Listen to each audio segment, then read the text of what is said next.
मनाने कर्म करण्याकरता आपण यमुनेवर जाऊ. यमुनेवरती गेल्यानंतर महाराज काय गंमत झाली, तो गेला तर तिकडे चिंतन करत बसला. त्यांनी त्याच्या लक्षातच नाही राहिलं का इकडे ते असणारी पर्वणी तिथी ती वेळ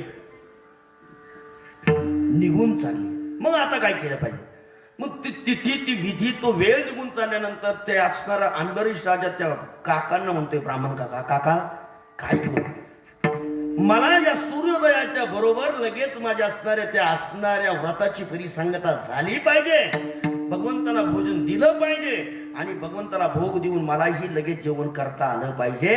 पण अजून या जेवण करण्याकरता येणारे साधू म्हणजे दुर्वास मुनी आहे आणि मी केलेल्या साधनेमुळे ह्या असणाऱ्या व्रताच्या असणाऱ्या परिसंगतेमुळे साधूचा जर माझ्याकडनं अपमान झाला तर मला त्याचा त्रास भोगावा लागेल. सांगा काका मी काय करू? काकांनी एक सांगितलं, फक्त एक काम करा, तुळशीचं पान घ्या आणि पाणी प्या. म्हणे पाणी पिणं म्हणजे न खाण्यात येतं आणि खाण्यातही येतं, असे दोन प्रकार. पाणी पिलं म्हणजे जेवण झालं असंही होतं, म्हणून निर्जला करायची असते. आणि पाणी पिणं म्हणजे न खाणं याच्यात सुद्धा येते. म्हणे काही घाबरू नका, तुम्हाला असणाऱ्या दुर्वास मुनींचा म्हणजे अपमर्द केल्याचं पाप लागणार नाही, कारण की तुम्ही पाणीच पिलात, याच्यामुळे तुम्ही अपमर्द केलेला नाही. पण महाराज तेवढं ते दुर्वास मुनी आलंच. महाराज आल्यानंतर त्यांनी पाहिलं, अरे माझ्याकरता थांब म्हणत तर थांबला नाही आणि त्याचं सगळं अन्य कर्म उरकून घेतलंय, सगळं असणारं कर्म उरकून घेतलंय, मग मला कशाला बोलवलं? राग आला, क्रोध आला. महाराज साधू क्रोधी खूप असतात. त्यांनी लगेच आपल्या केसातला एक जटेतला एक केस उपटला, त्याची कृत्या निर्माण केली बाणासाठी आणि अंबरीशच्या पुढे फेकली. महाराज अंबरीश त्याने मरणार तेवढ्यात भगवंत तिथे आले. भगवंताने सुदर्शन चक्राने ती कृत्या जाळली. कुणाची? दुर्वासाची. कृत्या जाळल्यानंतर महाराज पुन्हा ते सुदर्शन आता आपल्या भक्ताचा अपमान, अंबरीशाचा अपमान यांनी केला म्हणून त्या असणाऱ्या दुर्वास मुनीच्या मागे ते चक्र लागलं.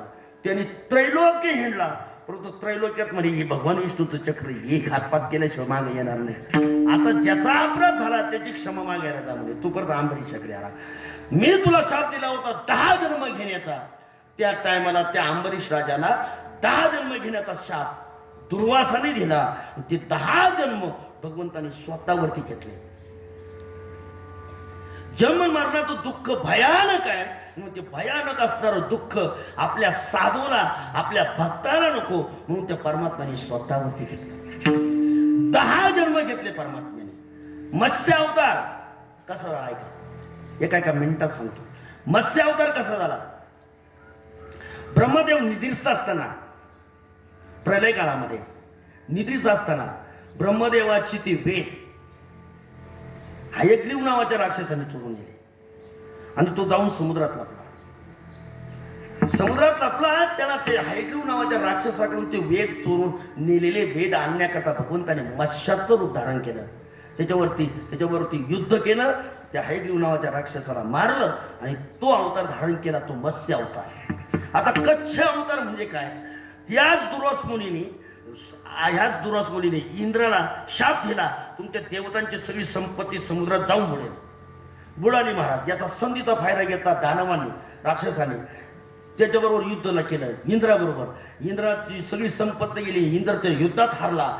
युद्धात हारल्यानंतर त्यांनी विचार केला, अरे आपलं आता राहणंच शक्य नाही, म्हणजे आपल्या देवतांनाच मान सन्मानच गेला, आपल्या राक्षसांकडून हरावं लागतंय.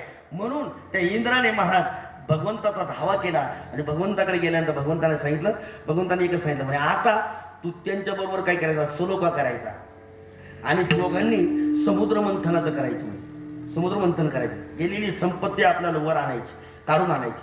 महाराज वासुकी नागाचा दोर केला, मंदार पर्वताचा काय केला, रवी केली आणि राक्षस तोंड त्यांच्या बाजूने दिलं आणि शेप असणारी कुणाच्या बाजूने दिली. हे कुठं घडलंय माहिती महाराज? कुठं घडलं? या आपल्या जिल्ह्यातच घडलं. इथं समुद्र मंथन कुठं? नेवाशाला. आणि त्या टायमाला त्यांनी महाराज मग एक रत्न निघाले, लक्ष्मी, पारिजात, कसुरा, धन्वंतरी, चंद्रमा, ही सगळी रत्न निघाली बरं का. आणि हे जे मंथन चालू झालं ना, त्या मंथनामध्ये मेरू पर्वत खाली जाऊ लागला, त्या समुद्रात खाली खोल जाऊ लागला. तो खोल जाऊ नये म्हणून भगवंताने कासवाचं रूप धारण केलं आणि पाठीवरती मंदार पर्वताला झेललं आणि त्या असणारी सगळी गेलेली दैवदैवतांची संपत्ती त्यांना परत आणून दिली. हा अवतार जो धारण केला तो कच्छ अवतार आहे.